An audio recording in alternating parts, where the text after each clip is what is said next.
day that we go back to the Philippines. Yay!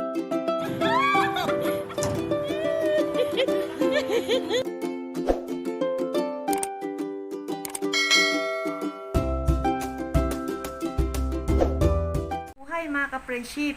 Ngayon, ang isi-share ko namang ulam sa inyo, ang adobong manok sa gata. Ang mga gagamitin lang po natin, gagamit po tayo syempre ng ating manok.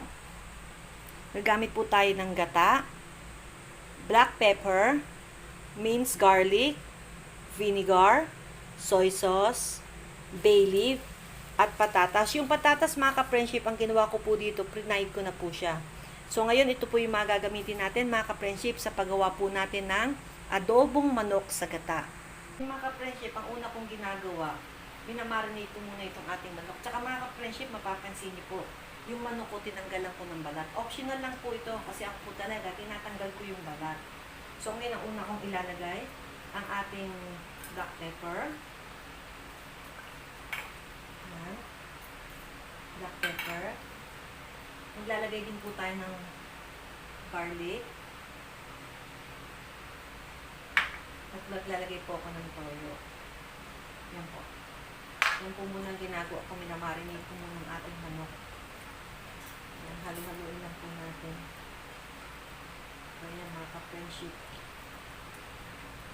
Pag sinabi mong gata, mga ka-friendship, ay talaga isa ako sa mga hilig kumain na may gata.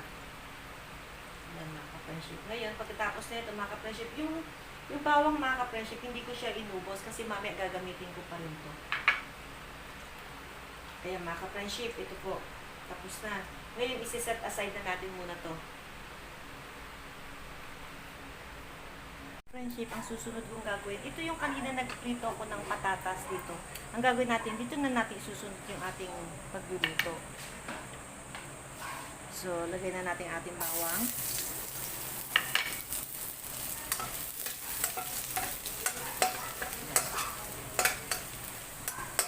Tapos mga ka-friendship, susunod na natin yung ating manok na may binabad natin kanina. Lahat lalagay natin.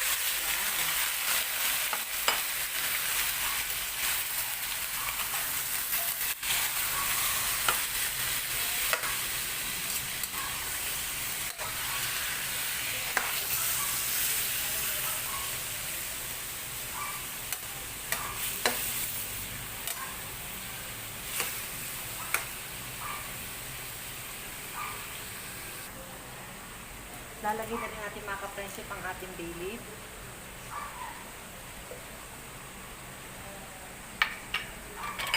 May mga ka-friendship, yung suka maya-maya na natin ilalagay. Pag medyo nakita na natin pula yung ating manok, saka natin ilalagay yung suka.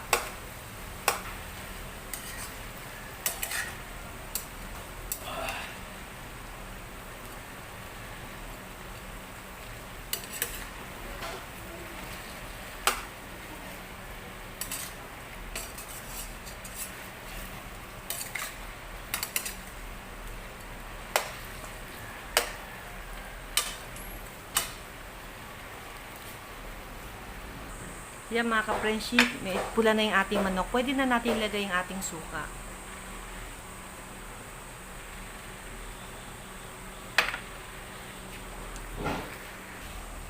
Ngayon mga ka-friendship, pwede na natin ilagay yung ating gata.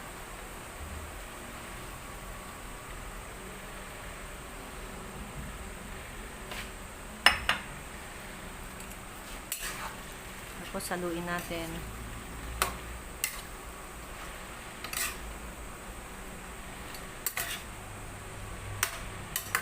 Pag luto na yung ating gata, pwede na natin ilagay yung yung ating patatas.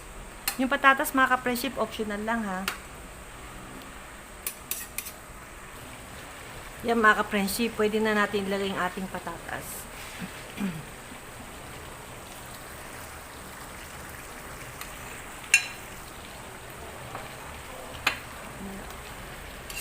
Tapos na halos yung ating pagluto mga ka-friendship. Kasi yung patatas, di ba, luto naman na yan kanina. Sabi ko nga sa inyo. Yan.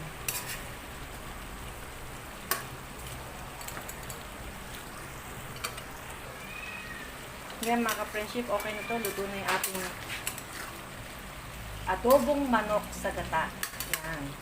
Ngayon mga ka-friendship, ready na to serve. Ililipat ko lang to ng lalagyan.